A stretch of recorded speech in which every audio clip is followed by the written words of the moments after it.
welcome everybody. Thank you for joining Dr. Rueff and I again. As you probably are well aware of, this is webinar number 4. So 4 out of a 4-part series in regards to astigmatism.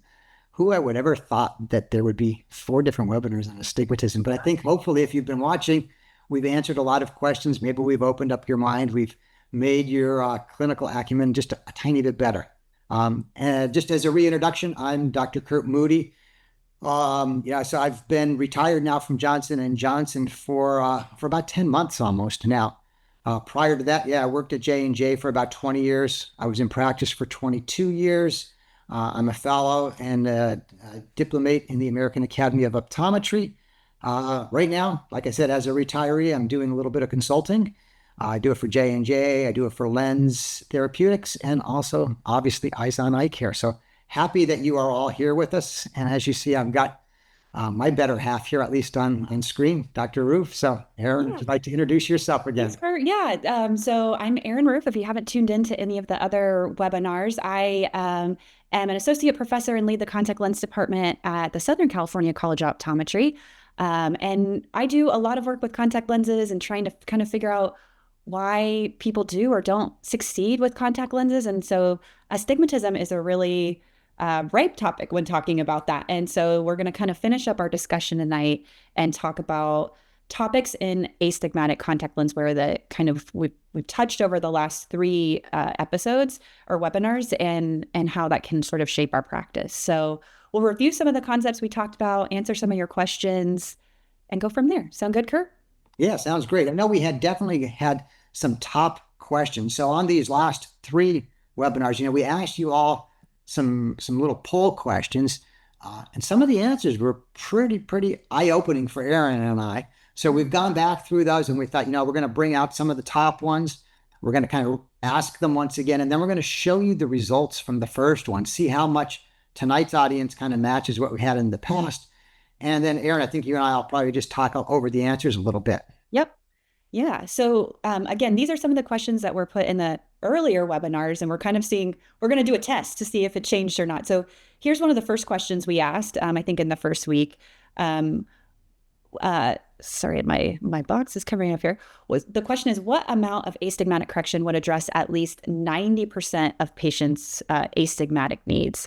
So we'll give you a moment or two here to kind of re-answer that question, and then we'll kind of compare tonight's results to what we got several weeks ago. Yeah, I thought this was a great question just because, obviously it's something that we come across with day in and day out. We see these patients coming in. It's great when we've got a reference, and there's a lot of good references out there that will actually pull this data for us. So where Erin and I ended up getting this data was from a big researcher out of the United Kingdom, Dr. Phil Morgan. He kind of runs this every year, and he not only tells you what it is globally, but he breaks it down across the countries. Yep. So really what we had here is going to be US specific, and that's really what we were asking for. Yep. Yeah.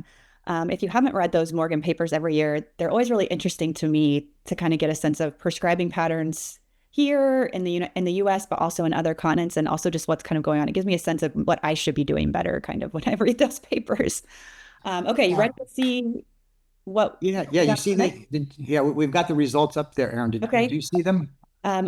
Let's see there. I can tell you what they are. So the audience tonight's telling us that 60% believe that it's at 1.25 diopters, and 40% are saying it's at 1.75. So let's see where we were.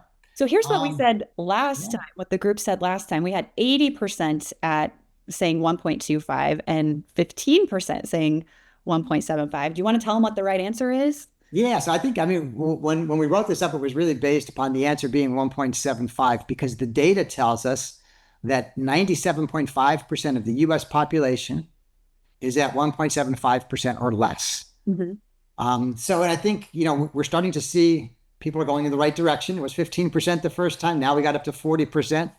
Hopefully next time you're asked, we're getting there. Yeah. We're getting there. We're going in the right direction. The interesting thing about this question is that it's probably easy to assume that most people have low amounts of astigmatism, but it's good to remember that, most of your patients will have or could have that higher level, that it's not 75, 0.75 diopters. It's more, and they should be corrected to get that full or best visual experience. Okay. The next question we asked in, I believe, the second webinar was, does regular astigmatic correction change with age from adolescence to adulthood? So there's a few different options here that you could have picked and that you can pick tonight to kind of describe how astigmatism does or doesn't change with age. And Cynthia, I think this was a great question because it is something I remember. I mean, like I said, I practiced 22 years, and it was a pretty commonly asked question that I would be asked. When I would tell somebody they've got that dreaded astigmatism, they'd want to know, is it going to increase? Is my level going to get worse? Is it going to get better? So I think having this data at the tip of your fingers helps. And I think really the knowledge of this helps in regards to the direction and how you're going to treat your patients in the future too. Yep, it helps you anticipate what you should expect, what might be abnormal, and also, just educate in a better way. Okay, I think we're getting the last responses in from tonight. Okay. Oh, it's really small. Okay. Okay, it looks like, well, let me shift to what we answered last time. So here we can see the results from last time. Do you want to tell the audience what the correct answer is? Yeah, and I actually, so even though the font's very small on what we're seeing here, the trend is very similar to what we had seen here historically. So the answer actually is C. Regular astigmatism actually increases with age. So not only does it increase with age, but it goes from being with the rule to against the rule. So a little bit of a trick question we threw in there with a D, but the answer really is C there, which 45% occurred, in the first time. And here, I think we're seeing a very similar response. 40% answered C tonight. So what we want to underline there, as you just mentioned, is that generally magnitude of astigmatism increases with age, which is good to remember because I think, we tend to think, oh, once you hit your, 20s or 30s, your refractive error stays stable. But actually, regular astigmatism magnitude does increase over time.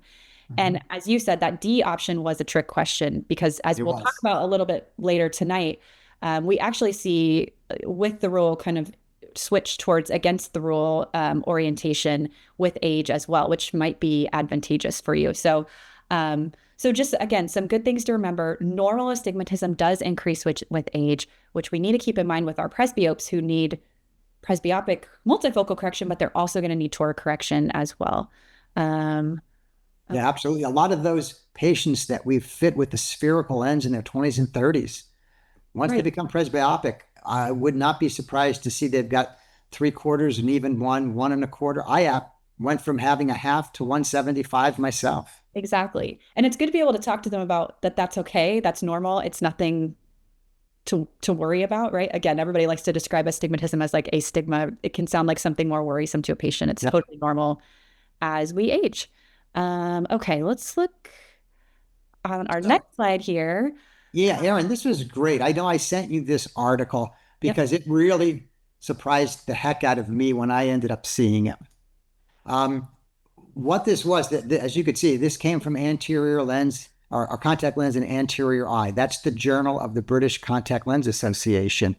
Written, again, as I had mentioned, this researcher, Phil Morgan and Anna Soley. And they really kind of did a deep dive into why people are dropping out of lenses. And, for years, we've been talking about, it's dryness, it's discomfort. But what I thought was really interesting in this particular article is because they broke it down and looked and said, well, let's consider what's happening to the new patient as well as the existing. And are the reasons the same? And now that's what we're showing you here on the right, because as you could see from the numbers, they absolutely are not the same. So you could see dryness and discomfort for that existing wearer is about 28%. Is about 44%.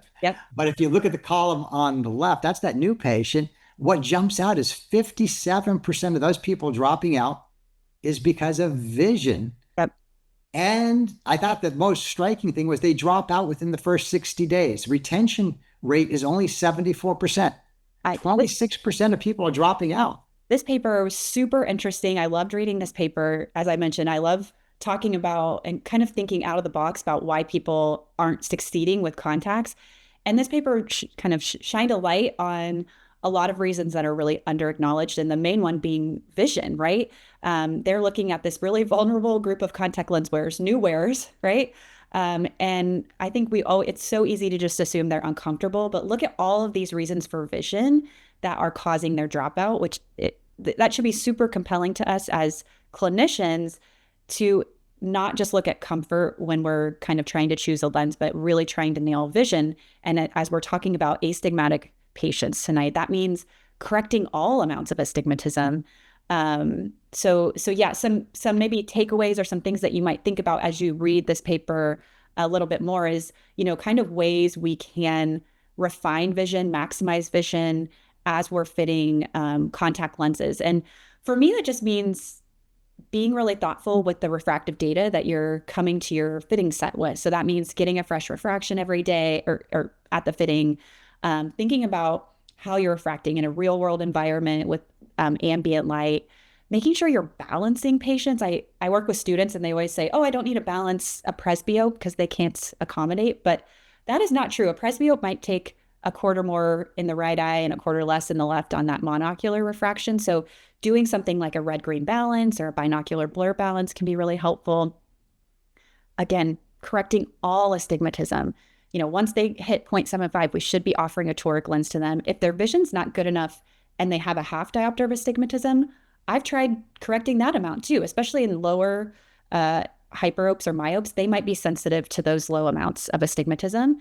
And then doing things like making sure we're vertexing, choosing lenses that don't impact vision. So choosing toric lenses, for instance, that don't include prism that might impact their vision or visual quality, and just following what the manufacturer says. What else did that paper make you think about?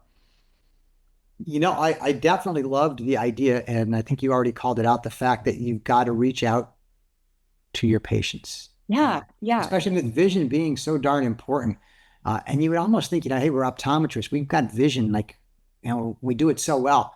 But I think the fact that we've got so many of these people dropping out says, yeah, sometimes maybe we slip a little bit. But it really reinforced the importance of communication.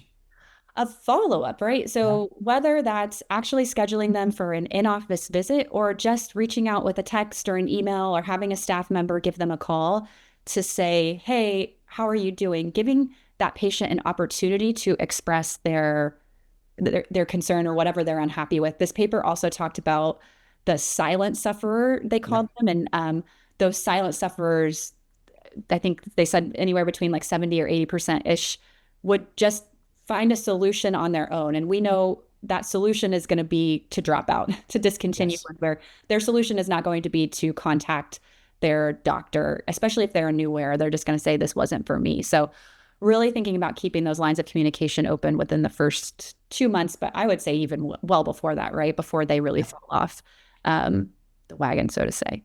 So if it can, just 1 second. Sure. Just as a reminder to the audience that if you have any questions, you can go down to the chat and then click on that and put your question. And we already have a couple that I've seen have come up, but I realized we didn't remind you about the chat button. And the main reason is to put your questions so we have them in the queue. Looks like you found it. They found it anyway. They found it. Yes. Yeah. Do you want to answer questions now or at the end, maybe? I think we could do them at the end. I think sounds good. Yeah. So now that we've reminded you about the question box, you can enter in some more if you've got them.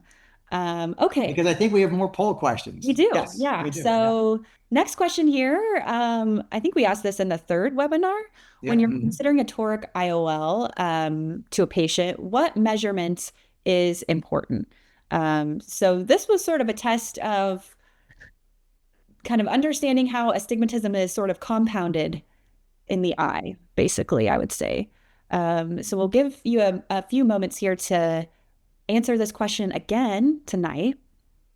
And I love this because this really kind of puts us as the optometrist somewhat in the driver's seat when we're making that referral to our surgeon.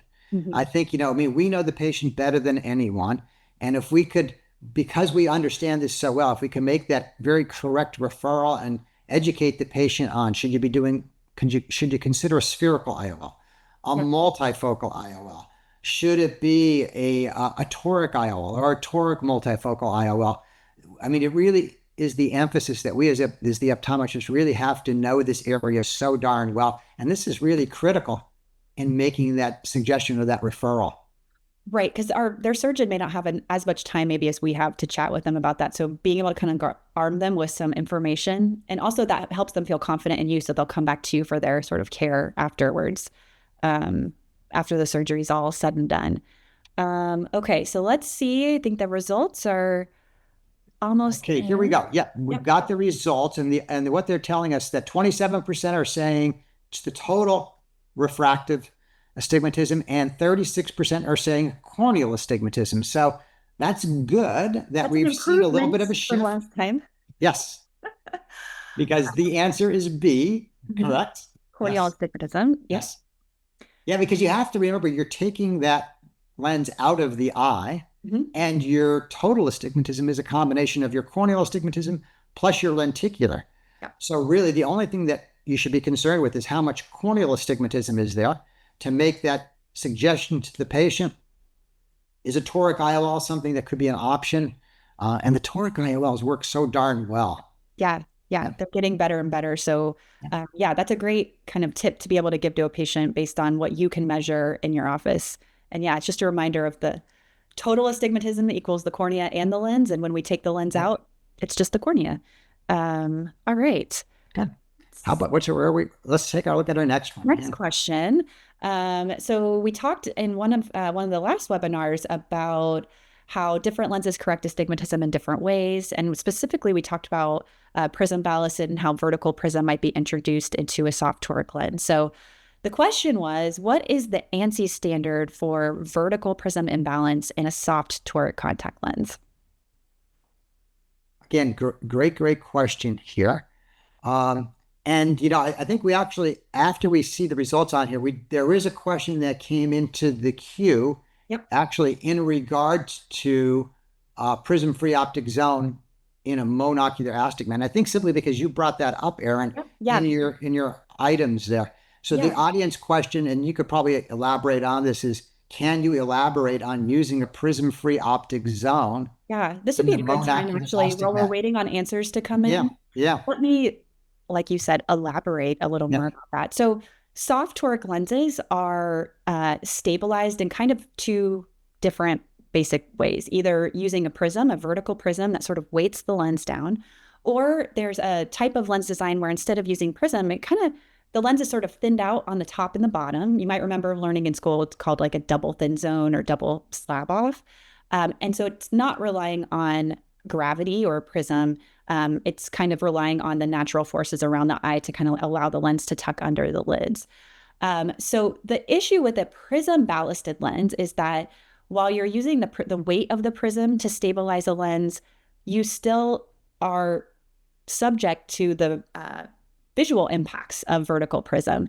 And that's going to seep into the optic zone. And especially if your patient is wearing a toric prism ballasted lens in only one eye, they can experience a vertical prism imbalance, meaning they might experience 0.3, 0.5, 0.8 diopters of vertical prism imbalance, which can really make them uncomfortable visually, cause visual fatigue, and that kind of thing. So that's why, especially with a monocular patient, you'd want to think about choosing a non-prism ballasted lens, and specifically Johnson & Johnson's lenses. Any AccuView toric lens is going to not use prism. It's going to use that kind of double thin zone type of design, so you don't have to worry about that vertical prism imbalance with an AccuView lens. Yeah, because all of the other lenses have anywhere from, I believe it's 0.62 to 0.79 prism diopters in the optic zone. Yes. But we got the answers here, and so interestingly, they're pretty well spread out. A and B both had 22%. C has 44%, and D had 11%. Okay. And unfortunately, the answer is there is none. So there is no answer. This is a trick question. It is a little bit of a trick question because it's actually 0.33 in your glasses. So that 44% that said 0.3, you're probably thinking of what's in specs, but unfortunately, there is none in contact lenses. Yeah. So the the point to drive home here is that when we dispense glasses, there is a standard, right? There is a standard of saying, hey, if there's more than 0.3 diopters of vertical prism disparity, these glasses are not dispensable. But that's not something that's monitored or regulated in a soft contact lens. And again, in a soft lens, we're only talking about prism in reference to the weight of it, how gravity interacts with the lens. But like you said, Kurt, some of these prism ballasted lenses could induce up to 0.8 diopters of vertical balance, which can really mess with your visual system and be really uncomfortable. So something to keep in mind. Trick question. We're full of them tonight. Okay, we're going to move on and kind of revisit a topic that we also kind of discussed and alluded to in previous webinars. And that's sort of pseudo accommodation that comes as astigmatism changes with age. Again, something we talked about earlier tonight. So I'll let you kind of review the optics here because you're the optics expert. I like my optics. Yeah, this was I know a topic we kind of briefly went over in one of the webinars. The question was, can we go into a little bit more depth? And happy to do it. So I had shown this slide earlier. So it really talks about, that astigmatic eye error. I mean, optically, what's happening here. Introduced the whole idea of that conoid of Sturm. Again, reminded you that Sturm is actually a mathematician who came up with this. But I'm showing you here an optical example of against the rule astigmatism. So you could see that in this particular case, that horizontal meridian has more power. In this case, we're saying it's +2. Mm-hmm. But what's important to understand is that horizontal meridian will create a vertical image in the eye. And then my vertical meridian on the front surface of the eye is going to create a horizontal meridian. Now, obviously, we all know that separation is what's called that conoid of Sturm, and that will represent just how big that circle of least confusion is. Mm-hmm. Ideally, we want to shrink that area, so we shrink the circle of least confusion. Mm-hmm. So with this basis in mind, let me show you a little bit what happens I'm showing you really what's happening in regards to that patient that might come to you that has 1 diopter of uncorrected against the rule astigmatism. Okay. And we're showing you this as if it was looking at optical infinity, 4 meters. So if I was looking at the letter H, for example, as I mentioned, that vertical meridian is going to create a horizontal image. That's why, as you see on the right, the imagery of what we're looking at in the distance, the horizontal portion of the H is clear. Mm-hmm. But now my horizontal meridian is in front of the retina, so it's going to be blurred. So the vertical portion of the H is blurry. So in this particular case, looking at a distant image, the horizontal is clear, the vertical is blurry. Keep in mind that the Roman alphabet that we all use is very vertical. Yeah. So in this particular case, that distance image is going to look pretty blurry. But let's now say, what happens if I bring that from 4 meters to 1 meter? I'm bringing that image closer, which is our next slide. And you can see now what we've done is that whole imagery in the eye is all moved to the right. So in this particular case now, the horizontal members of the H, as you see on the right, are clear, and the horizontal portion is blurry. So in this particular case, you're actually getting a little bump up in your acuity. Yeah. So in the case of 1 diopter of uncorrected against the rule astigmatism, you can almost think you're getting a 1 diopter boost in your amplitude of accommodation. Yeah, that's so really think of the fact if you did have a multifocal lens, you're going to not have to use as much of the optics in the lens to be able to see at near if you've got some degree of against the rule astigmatism. And that's the whole concept of this pseudo accommodation. Yeah, interesting. Against the rule astigmatism gets a bad rap. I always remember learning, you have worse vision at distance with against the rule astigmatism, which is what you just showed us. Yes. Mm-hmm. Look at us here trying to show the positive attributes of against the rule astigmatism. Helps you out as you progress through presbyopia. Yeah. So you could sometimes, knowing this, it kind of gives you a little extra card in your back pocket that you could pull out and leverage that. Use it to your advantage. Yeah. And Erin, that's where I've got on the next slide, at least my recommendations here to the audience. When I have a patient that comes in that has with the rule astigmatism, I want to go ahead and correct it because that particular patient, I know that the uncorrected with the rule will give me better distance, but poor near acuity. So if it's the presbyope, we're trying to do everything we can to give them the best imagery, especially with a contact lens or an IOL or anything that's splitting light.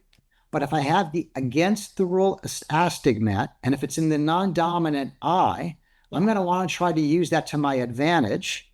And I'm okay with leaving a little bit of it uncorrected.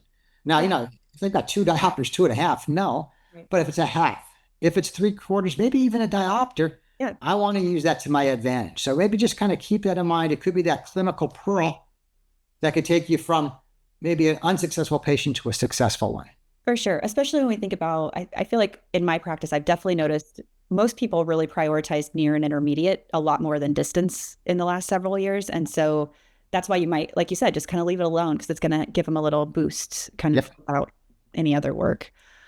Okay. I think we do have what we have questions. Tonight. Yeah, we got a couple questions coming in.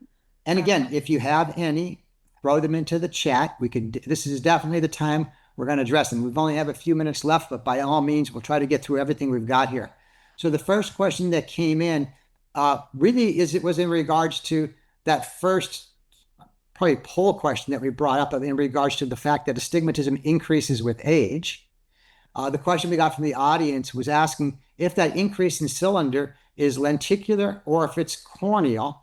And, I'll tell you, I've done a lot of research on this, and the jury really is out in regards to the true causative factor. Most of what I've read indicates it's one of these typical aging type of things that occur. As we get older, we know that our skin loses its elasticity. So you're getting the same thing. We see it with lids all the time, right? When our patients come in, they have ectropion, they have entropion. Mm-hmm. So the fact that we have less laxity in the lids, it's creating less pressure on the cornea. Yep. And they also know that physiologically, the cross-linking that occurs in the cornea becomes a little looser also. So they believe that it's those mechanical changes that's causing an awful lot of this. Again, it's not 100%, but that seems to be the leading hypothesis going forward. Okay, that's really interesting. And that actually makes more sense from a physical, like why would the cornea change over time? And you're right, it's the forces it's exposed to and how they change over time with age. Okay, let's keep looking here. I'm kind of scrolling through. So I did get one here, and I think, and you talked about it just a tiny bit, Erin. What do you do in your practice when you get those patients that have a little higher degree of cylinder? We know that these new lenses that came out, the Johnson & Johnson lens has a label indication of up to 175 sil. Mm-hmm. If you get the 2 diopter sil, I know the first thing you're doing, you're vertex correcting to make sure it's 2 diopters, right? Yeah. So you're talking about presbyopic. Yes. Yeah. So I am totally game to go off label, right? If they tend to, in the sense of if they tend to fall outside of that range. If you've heard anything about the new toric multifocal from J&J, it's a 1 sil power lens that's able to correct more than one magnitude of cylinder. And that's because the lens itself takes advantage of the optics of the multifocal, which sort of a multifocal, the optical system allows you to correct more than one power of it at a time, which is why that lens can correct more than 1 sil power at a time. So I kind of try to fudge it a little. Let's see how far I can go with that, with the tool that I have in office, and maybe kind of wiggle around it with the sphere power and try to refine in that way.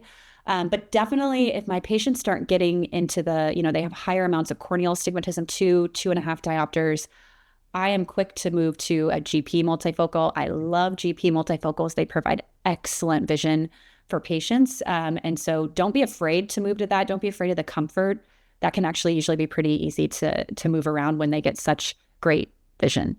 What do you do, Kurt? So, interestingly, I was just at an office, a doc asked me to come in and consult on fitting a couple of these toric multifocals. And he had a patient that had 2 diopters of vertex corrected astigmatism in one eye and 250 in the other. Ooh, that's a lot. Yeah. The patient, she was minus 350 of myopia.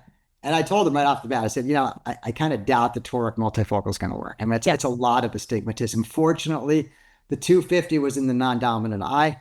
I said, let's give it a shot. I mean, we don't have anything to lose by putting the lenses on. And she absolutely shocked us. corrected acuity. She was 20/25 of the distance. She was J1 at near, and she was 52 years of age. Wow. The only thing I could imagine is the fact that I would have loved to put her on an aberrometer to see exactly what was going on in her peripheral cornea. But sometimes it's just worth trying. I mean, Yeah. you If never you know. have another option, you might as well try. Honestly, I'm very pro trying every multifocal option before I resort to monovision. I'm not a huge fan of monovision. With these astigmats, I feel like we resort to that too quickly, when there's lots of different optical options for them that can really allow them to have a better range of vision. So, yeah, good tip. So we have gone through all the questions, and I think we've gone through all 4 webinars, so we've gone through everything. So first of all, thank you all for joining us, whether it was for tonight or whether it was for all of them. As a reminder, all of these webinars are actually archived with Eyes on Eye Care, so you can always go back, review them. Maybe 1 or 2 of them would be really good for your staff. I think the first one was definitely targeted, probably more for staff. Sure. But think about going back and reviewing them if you'd like. But once again, just thank you so much for carving out some time to spend with Erin and I. And I know, Erin, thank you. Yeah, I likewise. always love doing these things with you. Yeah.